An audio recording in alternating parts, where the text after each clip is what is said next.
Good morning and welcome back. I hope आप सब अच्छी सेहत से होंगे। आज वर्ल्ड एड्स डे है, तो आज हम लोग एड्स और एचआईवी के बारे में बात करेंगे। ये क्या होता है, कैसे फैलता है, इसके रिस्क फैक्टर्स क्या है, इसको कैसे बचाया जा सकता है, इसमें मेडिकेशन कौन सी ली जाती है, पहचानना कैसे है, सारी चीजों के बारे में हम बात करेंगे। सबसे पहले तो सभी लोग जानते हैं एचआईवी और एड्स के बारे में, ज्यादातर लोगों को मालूम है कि ये क्या होता है, लेकिन इसके बारे में बहुत सारी गलत फहमियां हैं, मिथ्स हैं, फैक्ट्स हैं, वो सारे आज हम डिस्कस करने की कोशिश करेंगे। और जो गलत फहमियां हैं उनको खत्म करेंगे, जो सही फैक्ट्स हैं उनको डिस्कस करेंगे। और इसको समझने के लिए एक एनिमेटेड वीडियो भी है हमारे पास, उसको देखकर हम ज्यादा बेहतर तरीके से समझेंगे कि कैसे काम करता है, हमारा इम्यून सिस्टम कैसे काम करता है और एचआईवी एड्स हमारे इम्यून सिस्टम को कैसे डैमेज करता है। सबसे पहले तो एचआईवी का फुल फॉर्म है human immuno deficiency virus. Virus तो सबको पता है, इम्यूनो डेफिशिएंसी का मतलब इम्यूनिटी को कम करने वाला इंसान में जो वायरस पाया जाता है उसको बोलते हैं HIV, human immuno deficiency virus. और यही आगे चलकर एड्स का रूप ले लेता है, जिसका फुल फॉर्म है acquired immuno deficiency syndrome, AIDS. Acquired मतलब बाहर से लिया हुआ, इम्यूनो डेफिशिएंसी मतलब इम्यूनिटी को कम करने वाला सिंड्रोम। तो एचआईवी और एड्स दोनों के बारे में सबसे पहले एक ये वीडियो देख लेते हैं, उसके बाद फिर हम डिटेल में डिस्कशन करेंगे कि ये क्या होता है और कैसे होता है। HIV is the human immunodeficiency virus. If you have HIV, you have an infection that damages your immune system over time and causes AIDS. AIDS stands for Acquired Immunodeficiency Syndrome. It is the final stage of an HIV infection when your immune system is damaged and too weak to fight off ordinary infections. When foreign invaders, such as bacteria and viruses, get into your body, they can cause infections.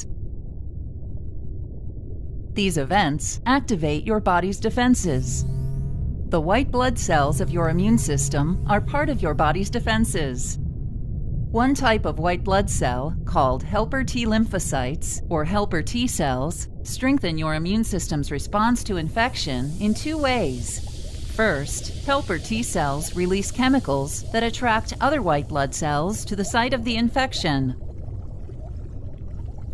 These additional white blood cells attack the invading bacteria or virus, as well as other infected cells. Second, helper T cells release chemicals that cause other white blood cells to multiply. These new white blood cells create markers called antibodies, which can identify the same foreign invader throughout your body. Antibodies attach to the bacteria or virus, marking them as targets for your immune system to destroy them.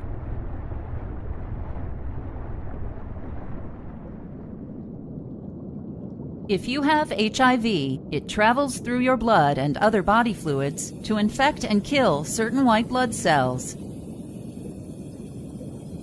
The virus enters helper T cells, which are the primary target. Once inside, the virus makes many copies of itself. As these virus particles are made, they leave the damaged helper T cell to infect other cells. The T cell loses its ability to protect the body from the ongoing infection and dies. In this way, HIV spreads and kills more of your helper T cells, weakening your immune system. As a result, other types of infections are able to take advantage of your body's inability to defend itself. These infections are called opportunistic infections. If you have an HIV infection and one or more opportunistic infections, you have AIDS. Although there is no cure for HIV, drugs called antiretroviral medications can reduce the amount of HIV in your body.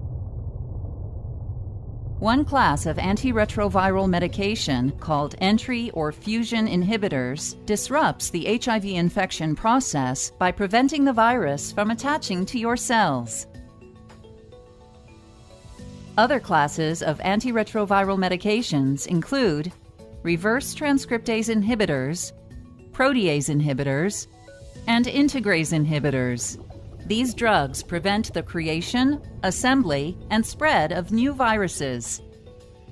Your doctor may prescribe a combination of these drug classes known as highly active antiretroviral therapy, or HAART.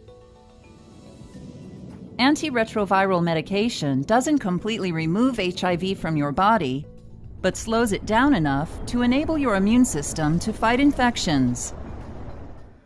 तो इस video से आप लोगों को समझ में आया होगा कि HIV क्या होता है, एड्स क्या होता है, हमारा इम्यूनिटी कैसा होता है। जैसे उसमें सेल दिखाया गया है कि नॉर्मल सेल्स है, फिर उसमें बैक्टीरिया भी प्रेजेंट होता है बॉडी में, वायरस भी प्रेजेंट होते हैं। ये माइक्रोब्स हमेशा हमारी बॉडी में प्रेजेंट होते ही हैं। इनको लगातार काउंटर करता रहता है हमारा इम्यून सिस्टम। तो इम्यून सिस्टम में सबसे इंपॉर्टेंट होता है TLC, टोटल ल्यूकोसाइट काउंट। जो व्हाइट ब्लड सेल्स होते हैं हमारे बॉडी के, वो बाहर से आने वाले इंफेक्शंस को मारते रहते हैं, जिसकी वजह से हमारी बॉडी बीमार होने से बचती है और डेवलपमेंट कंटिन्यूअस रहता है हमारा। इसी को बोलते हैं इम्यूनिटी। किसी वजह से अगर ये व्हाइट ब्लड सेल्स अपना काम नहीं कर पाएंगे, या ये कम हो जाएंगे, या ये एफिशिएंट नहीं हो पाएंगे, तो हमारी इम्यूनिटी कम हो जाएगी। जैसा कि आजकल बहुत ज्यादा कोविड के टाइम पे चल रहा है, जिनकी इम्यूनिटी अच्छी है उन्हें कोविड ने नुकसान नहीं पहुंचाया, जिनकी इम्यूनिटी डाउन है उन्हें कोविड ने बहुत ज्यादा नुकसान पहुंचाया। तो immunity is all about white blood cells. जैसा कि वीडियो में आपने देखा है वो कैसे काम करते हैं, ये भी आपने देखा कि जब कोई बाहर से फॉरेन पार्टिकल बॉडी के अंदर आता है तो व्हाइट ब्लड सेल्स सिग्नल देते हैं, जिसको बोलते हैं केमिकल सिग्नल्स। उन केमिकल सिग्नल से दो काम होते हैं।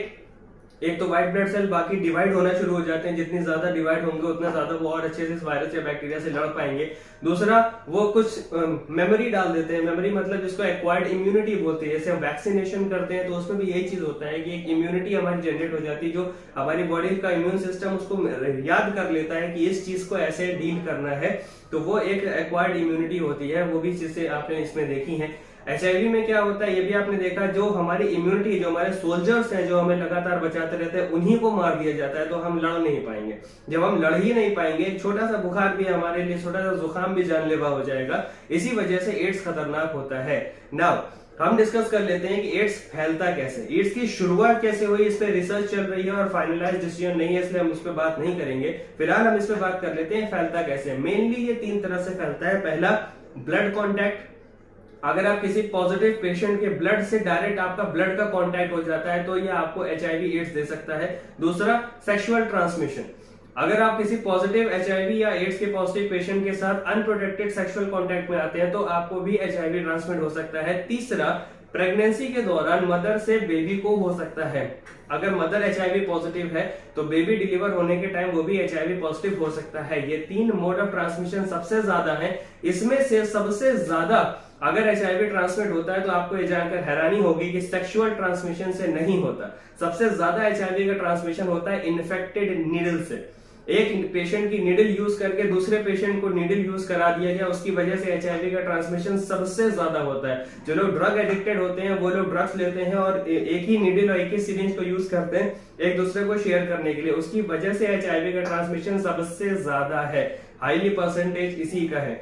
बाकी अनप्रोटेक्टेड सेक्स वगैरह तो उसका परसेंटेज लो है पॉसिबिलिटी, बट उसकी बहुत लो परसेंटेज है। तो आपको नीडल स्टिक इंजरी से बचना है, कंटेमिनेटेड सिरिंजेस से बचना है और कंटेमिनेटेड ब्लड से बचना है। जैसे ब्लड ट्रांसफ्यूजन कभी होता है, आजकल तो बहुत ज्यादा एडवांस टेक्नोलॉजी हो गई है। जब तक आपका ब्लड यूनिट टेस्ट नहीं हो जाता तब तक वो आपको डिलीवर नहीं किया जाएगा। तो जो आपके पास ब्लड होता है उसमें एक स्लिप लगी होती है, उसमें टिक लगा होता है कि HIV पॉजिटिव तो नहीं है, और उसके अलावा कोई दूसरे डिजीज के लिए भी उसमें लिखा होता है कि वो HCV positive, hepatitis C, hepatitis B positive, इन तीनों रेट्रोवायरल का पॉजिटिव है या नहीं है, उसमें क्लियर कट लिखा रहता है। अगर पॉजिटिव होता है तो ब्लड बैंक उसको रखता ही नहीं है, तुरंत उसको डिस्कार्ड कर देता है। तो ब्लड ट्रांसफ्यूजन के चांसेस बहुत कम है, बट नीडल स्टिक इंजरी के चांसेस बहुत ज्यादा होते हैं, जो HIV ट्रांसमिशन के लिए बहुत बड़ा रोल अदा करते हैं।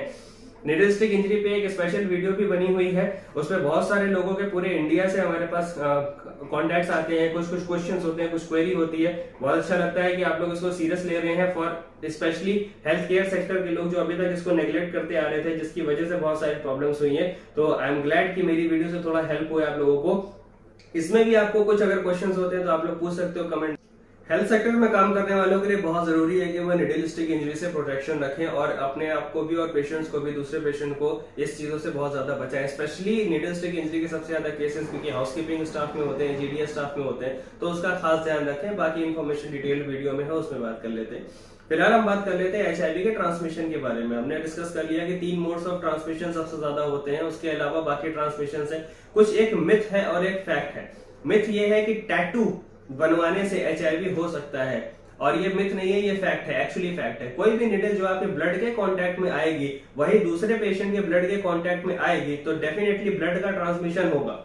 अगर वो निडल वो अच्छे से स्टेराइल कर लेता है, ऑटोक्लेव कर लेता है, अगर उसको क्लीन कर लेता है, तो माइट बी पॉसिबल कि टैटू दूसरे पेशेंट को बनाने पर उसका प्रॉब्लम ना हो, एचआईवी ट्रांसमिशन ना हो। ऐसे केसेस बहुत कम है कि टैटू बनाने की वजह से एचआईवी हुआ है, बट पॉसिबिलिटी है, यस, डेफिनेटली यस। एक बहुत बड़ा मिथ ये भी घूमता है कि मच्छर के काटने से एड्स होता है। इसी सेम फैक्ट में कि एक ही मच्छर है, वही डंक है, वो उसको काटता है और दूसरे पेशेंट को काटता है तो दूसरे को एचआईवी एड्स हो सकता है। ऐसा नहीं होता। क्यों नहीं होता? क्योंकि ये मैं बता दूं कि जब डेंगू होता है या मलेरिया होता है वो मच्छर के सलाइवा में बनता है। जैसे कि एक डेंगू का वायरस अगर मच्छर के सलाइवा में आएगा तो वो रेप्लिकेट करेगा, डिवाइड होगा और ग्रो करेगा। बट एचआईवी का जो वायरस होता है वो मच्छर के सलाइवा में या स्टमक में डाइजेस्ट हो जाता है, वो खत्म हो जाता है, वो बचता ही नहीं है। इस वजह से जब वो मच्छर दूसरे पेशेंट को काटता है तो उसमें एचआईवी का वायरस होता नहीं है। इस वजह से मच्छर के काटने से एचआईवी नहीं हो सकता। और एक सिंपल सा फैक्ट भी, अगर मच्छर के काटने से एचआईवी होता तो पूरी दुनिया अब तक ऑलरेडी एचआईवी पॉजिटिव हो चुकी होती। मच्छर हर जगह है, ठीक है। एक फैक्ट तो ये है। तीसरा फैक्ट, माँ के दूध पिलाने से बच्चे को एचआईवी हो सकता है। यस, ये बिल्कुल सही फैक्ट है। इस पर अभी भी रिसर्च चल रही है। रिसर्च के हिसाब से ब्रेस्ट फीडिंग से बेबी को रिस्क फैक्टर है। ये नहीं कहा जा सकता कि नहीं है बिल्कुल, या ये भी नहीं कहा जा सकता कि होगा ही होगा। दूसरा, ब्रेस्ट फीडिंग के अलावा प्रेगनेंसी अगर है, डिलीवरी हो रही है तो बेबी को एचआईवी ट्रांसमिशन होगा। बट इन दोनों में एक फैक्ट और भी है जो नहीं पता है ज्यादातर लोगों को।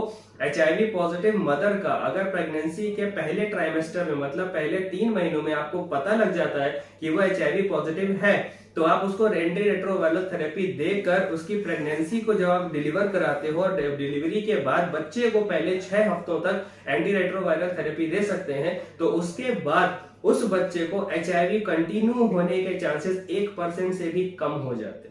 मतलब यस, होगा। ऐसा नहीं है कि हम ऑब्सोल्यूट नहीं कर सकते इसको कि नहीं होगा ही नहीं, बट चांसेस 1% से भी कम बचता है। मतलब 100 बच्चे अगर होंगे तो 100 में से 1 बच्चा शायद ऐसा हो जिसको एचआईवी कंटिन्यूएशन हो जाए, बाकियों को एचआईवी नहीं होगा। तो हर प्रेग्नेंट मदर को एचआईवी की टेस्टिंग हम लोग कराने को रेकमेंड करते हैं कि आप टेस्टिंग करा लो।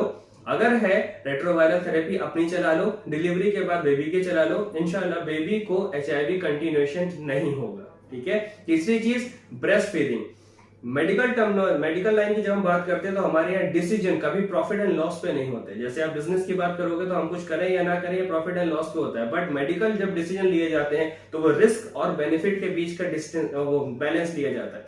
जो हम करने जा रहे हैं उसमें रिस्क कितना है और उसके करने से उसका बेनिफिट कितना है। अगर बेनिफिट ज्यादा है, रिस्क कम है, हम करेंगे। अगर रिस्क ज्यादा है, बेनिफिट कम है, हम नहीं करेंगे। ब्रेस्ट फीडिंग के रिस्क है अगर एचआईवी पॉजिटिव है तो, लेकिन जो उसके बेनिफिट्स हैं वो किसी भी हाल में नेग्लेक्ट नहीं किए जा सकते। नेचुरल ब्रेस्ट फीडिंग के बेनिफिट्स को हम अवॉइड कर ही नहीं सकते। तो इसलिए हर तरफ से रिकमेंडेशन, WHO, CDC, सब जगह से रिकमेंडेशन यही है कि मदर की कोई भी कंडीशन है, किसी भी तरह की उसकी बीमारी है, कुछ भी है, अगर ब्रेस्ट फीडिंग करा सकते हो तो कराओ। इट इज हाईली रिकमेंडेड, क्योंकि उस ब्रेस्ट फीडिंग से उस बेबी का डेवलपमेंट होना जरूरी है। वो पहला ब्रेस्ट फीड जो कोलेस्ट्रॉल होता है वही बेबी की इम्यूनिटी को बनाता है। इस वजह से किसी भी कंडीशन में आप फीड को तो रोक ही नहीं सकते। तीसरी चीज, गले लगने से, हाथ पकड़ने से, किसिंग करने से आपको एचआईवी नहीं होगा। इसलिए नहीं होगा क्योंकि एचआईवी हमारा ब्लड बॉर्न इन्फेक्शन है, और अनलेस आप सपोज मान लीजिए कि आपके जो है कहीं कट लगा हुआ है मुंह पर और दूसरा पर्सन जो है जिसको आप किस कर रहे हो उसके भी कट लगा हुआ है, तो आपका ब्लड ट्रांसमिटर हो सकता है, एक दूसरे के कांटेक्ट में आ सकता है।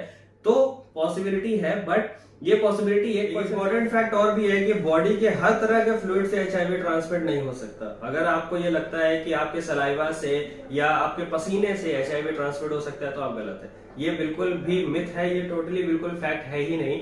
आपके सलाइवा से या आपके पसीने से कभी भी एचआईवी का वायरस ट्रांसमिट नहीं हो सकता, ठीक है। इसलिए आप हक कर सकते हो अपने घर वालों को, हाथ मिला सकते हो, साथ में खा सकते हो, अपना वॉशरूम भी शेयर कर सकते हो। उससे HIV का ट्रांसमिशन नहीं होगा। हाँ, एक चीज ये जरूर है कि अगर HIV पॉजिटिव फीमेल है और मेंसेस हो रहे हैं, मेंस्ट्रुअल साइकिल हो रही है, उस दौरान पे जो ब्लीडिंग होती है उसमें HIV का वायरस पॉजिटिव प्रेजेंट होता है। यस, उससे कांटेक्ट बचाकर रखना जरूरी है क्योंकि वो डायरेक्ट ब्लड के कांटेक्ट में आ सकता है। अगर आप उसको सेफ रखते हैं तो उससे कोई प्रॉब्लम वाली बात नहीं है, परेशानी वाली कोई बात नहीं। नेक्स्ट एक चीज मैं आपको और बताना चाहता हूं कि वायरल लोड क्या होता है। HIV के बारे में तो हमने डिस्कस कर लिया, वायरल लोड भी डिस्कस कर लेते हैं। अब हम डिस्कस करेंगे कि इसके स्टेजेस कौन से होते हैं। ऐसा नहीं है कि किसी को HIV हो गया और उसके बाद वो सीधे एड्स बन जाएगा, या किसी को HIV हो गया तो सिम्टम्स कौन से आएंगे क्या नहीं आएंगे। सबसे इंपॉर्टेंट चीज HIV और एड्स के बारे में ये कि इसके सिम्टम्स नहीं आते। हो सकता है आपको HIV पॉजिटिव हो और 10 साल निकल जाए, 15 साल निकल जाए, आपको कोई सिम्टम ही ना आए। ये ग्रो करता है, डेफिनेटली करता है। इसके 3 स्टेजेस होते हैं ग्रोथ करने के। स्टेज 1, जब आपको HIV पॉजिटिव हो गया, आप इन्फेक्शन आपकी बॉडी में आएगा, उस टाइम पे आपको कुछ पॉसिबल सिम्टम्स हो सकते हैं। डिफाइंड सिम्टम्स HIV के नहीं है, कोई डिस्टिंग्विश सिम्टम नहीं है कि ये सिम्टम है तो HIV होगा। सिम्टम जैसे कि एक फॉरेन इन्फेक्शन है तो फीवर होगा ही होगा, आपको वॉमिटिंग हो सकती है, डायरिया हो सकता है, लूज मोशंस हो सकते हैं, बहुत सारी कुछ भी चीजें हो सकती हैं। बट HIV का ऐसा स्पेसिफिक सिम्टम नहीं है कि आपको HIV ही हुआ है, वो सिम्टम देख के बता सके। स्टेज 2 होती है जिसको हम लोग क्रॉनिक स्टेज बोलते हैं। स्टेज 1 को हम लोग एक्यूट स्टेज बोलते हैं, स्टेज 2 को क्रॉनिक या एसिम्प्टोमेटिक स्टेज बोलते हैं। इसमें आपका HIV का वायरस ग्रो करता रहता है लगातार, आपको कोई सिम्टम नहीं आते, इसलिए इसको एसिम्प्टोमेटिक बोलते हैं। और स्टेज 2 पे आने पर आप अपनी बॉडी से दूसरे पर्सन को HIV का ट्रांसमिशन कर सकते हैं। यस, ये कर सकते हैं। तो ये लगातार जब वायरस बॉडी के अंदर बढ़ता चला जाएगा तो इसका प्रेजेंस ज्यादा होती जाएगी। सपोज अभी 2 वायरस थे, फिर 200 हो गए, फिर 2000 हो गए, फिर 20,000 हो गए, तो इसको बोलते हैं वायरल लोड। यहाँ पे पर मिलीलीटर आपके ब्लड में कितना अमाउंट ऑफ वायरस प्रेजेंट है उसको बोलते हैं वायरल लोड। तो ये वायरल लोड जब कंटिन्यूअसली बढ़ता जाएगा तो डेफिनेटली बढ़ कैसे रहा है, हमारे व्हाइट ब्लड सेल्स को मार रहा है, उसके बाद ही ये बढ़ रहा है। तो जब ये बढ़ेगा तो हमारे TLC लेवल डाउन हो जाएगा, और जब TLC लेवल हमारा जो नॉर्मली 4000 से 10,000 के बीच में होता है वो 200 तक बच जाएगा। मतलब जो उसकी यूनिट होती है वो 4000 तो मिनिमम होती है, उसके नीचे जाते जाते धीरे धीरे कम हो जाएगा। जब 200 के नीचे आ जाएगा तो आपका इम्यून सिस्टम बिल्कुल फेल हो चुका होगा, फिर आप काम नहीं कर पाओगे। इस स्टेज को बोलते हैं एड्स, एक्वायर्ड इम्यूनोडेफिशिएंसी सिंड्रोम।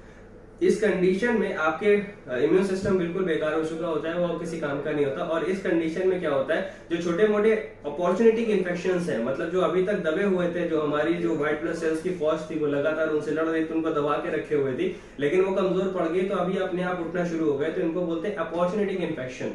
तो ये 1 या 2 या 3 कितने भी अपॉर्चुनिटी इन्फेक्शन आपको कंटिन्यूअसली पकड़ सकते हैं। तो छोटा सा भी इन्फेक्शन होगा तो क्योंकि आपकी इम्यूनिटी नहीं है तो आपको बहुत सीवियर बीमार करके आपकी डेथ में भी रिजल्ट कर जाएगा। बट एक चीज मैं फैक्ट और बता दूं, बिल्कुल क्लियर कट है, HIV पॉजिटिव होने का मतलब ये नहीं है कि आपकी डेथ की स्टैंप लग गई। Please, a person can be HIV positive and still live for 20 years with a healthy lifestyle. It is 100% possible.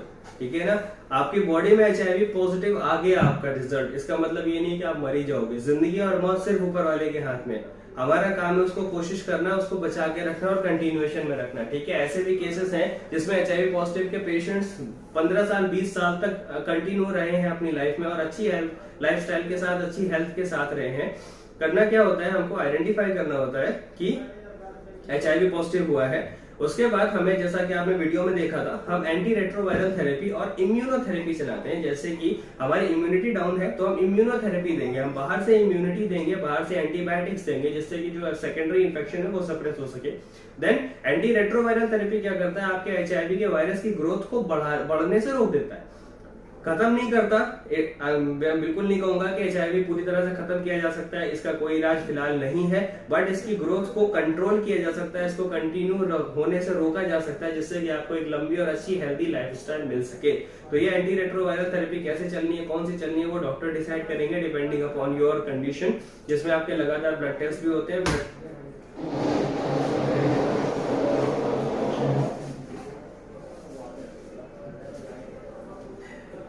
इसमें आपके बार बार ब्लड टेस्ट किया जाएगा, आपका वायरल मार्कर चेक किया जाएगा, वायरल लोड चेक किया जाएगा, उसके हिसाब से आपकी ड्रग बढ़ानी है या कम करनी है ये डॉक्टर अपना डिसीजन लेगा। बट ये पॉसिबिलिटी है कि आप HIV के साथ कंटिन्यूएशन में रह सको। अब आपको करना क्या है, इसमें इन चीजों का बहुत ध्यान रखना है। आपको मालूम है कि आप HIV पॉजिटिव हो और आपको ये भी पता है कि आप दूसरे को HIV पॉजिटिव कर सकते हो, तो आपको इससे अपने आप को प्रोटेक्ट करके रखना है। कैसे करके रखना है? सबसे important, blood born infection, blood के कांटेक्ट से बचना है। अपने ब्लड को किसी को कांटेक्ट में नहीं आने देना है। जो आपके साथ फिजिकल रिलेशन में है, जैसे आपकी वाइफ हो गए, आपके फैमिली मेंबर्स हो गए, जो आपके कांटेक्ट में आते हैं, फिजिकली टच करते हैं, उनको पता होना चाहिए कि आप पॉजिटिव हो और आपकी बॉडी में ये प्रॉब्लम है। तो आप वो भी रिस्क में है क्योंकि आप उनको HIV दे सकते हो, और आप भी रिस्क में है क्योंकि वो आपको इन्फेक्शन दे सकते हैं। तो एक तरह का थोड़ा सा बैरियर बनाकर, प्रोटेक्शन बनाकर अपने घर के माहौल को थोड़ा कंट्रोल करके रखने की जरूरत है। सेफ सेक्सुअल इंटरकोर्स आप कर सकते हैं, यस, कॉन्डोम का यूज कर सकते हैं। कॉन्डोम के अलावा कोई भी ऐसा सेफ जरिया नहीं है जो आपको सेक्सुअली ट्रांसमिटेड डिजीजेस से बचाए, ठीक है। प्रेगनेंसी को रोकने के दूसरे ऑप्शन है, बट सबसे सेफ, क्योंकि बाकी इन्फेक्शन को भी रोकता है, इसलिए सबसे सेफ है कॉन्डोम। तो उसका यूज करके आप कंटिन्यूएशन में रह सकते हैं, हेल्दी लाइफस्टाइल कर सकते हैं। बस ये है कि एक आदत है सबकी, हम मानते नहीं है कि हमारे साथ कुछ दिक्कत हो सकती है, ठीक है ना। मैं मेडिकल फील्ड में काम कर रहा हूं, मानता हूं, मैंने बहुत सारे पेशेंट को डील किया है। बहुत सारे पेशेंट्स ऐसे भी हैं जिनके बारे में कोई इन्फॉर्मेशन नहीं है कि वो वायरल पॉजिटिव थे या नहीं थे, ठीक है। तो हो सकता है कि कभी मुझे नीडल लगी हो, कई बार लगी है मुझे नीडल, प्लेट भी लगी है, तो हो सकता है कि ऐसा होने पर मेरी बॉडी में भी HIV इन्फेक्शन हो। हम कभी इसका सोर्स पकड़ नहीं सकते क्योंकि 10-10 साल तक इसका कोई रिस्पॉन्स ही नहीं आता। फिर उसके बाद अचानक से पता लगता है कि आपका तो HIV पॉजिटिव और अभी एड्स में कन्वर्ट हो चुका है। तो आपको ना एहतियात के तौर पर एक बार कम से कम अपना HIV का टेस्ट कराते रहना चाहिए। साल में एक बार करा लीजिए, नेगेटिव आ रहा है कोई बात नहीं। जरूरी नहीं है कि आपको सेक्सुअल कांटेक्ट से ही HIV हुआ हो, प्लीज ये मेंटालिटी जहन से निकाल दीजिए मेहरबानी करके। सब लोगों को, ये भी एक बहुत बड़ा मिथ और फैक्ट वाला मसला है कि कभी किसी को पता लगता है कि फला पर्सन HIV पॉजिटिव है तो पहला जो सोर्स दिमाग में जाता है वो सेक्सुअल एक्टिविटी ही जाती है। ऐसा जरूरी नहीं, ठीक है ना। हो सकता है उसने कभी ब्लड ट्रांसफ्यूजन किया हो सकता है उसने कोई मेडिकेशन ली हो, कोई सिरिंज लगाई हो जिसकी वजह से उसको HIV पॉजिटिव हो गया हो, नीडल स्टिक इंजरी हो गया हो जिसकी वजह से HIV पॉजिटिव हुआ हो। It is very much possible. तो नेगेटिविटी सबसे पहले आती है दिमाग में, उसकी जगह हम पॉजिटिविटी को भरे तो अच्छा होगा, ताकि जो पॉजिटिव बंदा है वो आपके इन्फॉर्मेशन को शेयर तो कर सके। अगर आपको कोई परेशानी आप शेयर भी नहीं कर पा रहे तो परेशानी आपको अंदर ही अंदर खा जाएगी। आपको शेयर करना बहुत जरूरी है, बट शेयर तभी करेगा जब आप पे ट्रस्ट होगा कि वो आप उसकी इन्फॉर्मेशन का मिसयूज नहीं करोगे, उसका मजाक नहीं बनाओगे, उसको गलत जगह पे शेयर नहीं करोगे। ट्रस्ट बिल्डिंग इसे कहते हैं हम IPR, इंटरपर्सनल रिलेशनशिप, और ट्रस्ट बिल्डिंग की वजह से हम पेशेंट से अच्छा खासा डिस्कशन कर सकते हैं। वो सारी चीजें हमको बताएगा। यहाँ पे पेशेंट का राइट भी काम आता है कॉन्फिडेंशियलिटी और प्राइवेसी का, कि वो जो हमें बता रहा है वो हम तक सीमित रहे और हम उसकी रिस्पेक्ट करें। कैसे हुआ क्या हुआ doesn't matters, we can always have a source कि हम उसको कैसे आगे बढ़ने से रोक सके। जो हो गया उसको बदला नहीं जा सकता, उसको आगे बढ़ने से रोका जा सकता है। स्पेशली उसकी वाइफ को या फैमिली मेंबर्स को या बच्चों को स्पेशली आगे बढ़ने से रोकना जरूरी है हमें, क्योंकि हमें उसकी पूरी फैमिली को हेल्दी लाइफस्टाइल देनी है। और एक पर्सन अगर पॉजिटिव होता है तो काउंसलिंग करके उसकी पूरी फैमिली का टेस्ट कराया जाता है, क्योंकि हमें नहीं पता वो कहाँ तक ट्रांसमिट हुआ है। तो जरूरी है कि हम पूरी फैमिली को उसको टेस्ट करा लें। बट एक पॉजिटिव एस्पेक्ट ऑफ काउंसलिंग करना चाहिए। हमें ये नहीं कहना चाहिए कि तुम्हारा लड़का HIV पॉजिटिव हो सकता है उसकी बीवी बच्चे सब HIV पॉजिटिव। ऐसे आप बोल दोगे तो गलत। आपको उसको पॉजिटिव काउंसलिंग करनी होगी, पूरी फैमिली को बैठा के समझाना होगा, फिर आपको उनके एहतियातन तौर पर उसको टेस्ट करना होगा, फिर आपको रेट्रोवायरल थेरेपी के लिए रेकमेंड करना पड़ेगा। ये सारी चीजें हैं जो हमें करनी है। तो आज का हमारा पर्पस ये था कि HIV और एड्स के बारे में हम लोगों को अवेयर करें, ताकि इसके मिथ और फैक्ट जो है इनको सामने ला के रखा जा सके। HIV से जो हम लोग दूर भाग रहे हैं, जो हमारी गलत फहमियां हैं कि HIV पर्सन है उसको दूर बैठा दो, उसका पानी नहीं पीना, उसके पास नहीं जाना, बात नहीं करना, उसके साथ बैठने। कुछ लोगों को ये भी लगता है कि अगर HIV पेशेंट है उसके पास बैठ के बात करोगे तो HIV हो जाएगा तुमको। ऐसा कुछ भी नहीं है। HIV एयर बॉन्ड नहीं है, HIV ड्रॉपलेट बॉन्ड नहीं है, HIV सिर्फ ब्लड बॉन्ड है। जब हम बात करते हैं तो खून थोड़ी फेंकते हैं, तो थोड़े बहुत सलाइवा होता है हवा में, लेकिन हम खून नहीं फेंकते, तो HIV ऐसे ट्रांसमिट नहीं हो सकता। तो इन मिथ्स और फैक्ट्स को आइडेंटिफाई कीजिए। ज्यादा इन्फॉर्मेशन के लिए आप CDC गाइडलाइन को रीड करिए, WHO गाइडलाइंस को रीड करिए, NAPO गाइडलाइंस को रीड करिए जो इंडियन ऑर्गेनाइजेशन की है, मिनिस्ट्री ऑफ हेल्थ की गाइडलाइंस है, उसको भी रीड आउट कर लीजिए। कुछ क्वेश्चन है तो हमसे पूछ लीजिए, हमारे हॉस्पिटल में ऑलवेज वेलकम। आप किसी भी तरह के डिस्कशन के लिए हम हमेशा वेलकम करते हैं आपको। मिथ से दूर रहिए, फैक्ट्स को पास रखिए, लोगों में अवेयरनेस फैलाइए और एक अच्छे इंसान की तरह दूसरे इंसान की हेल्प करने में हमारी हेल्प कीजिए। Thank you so much.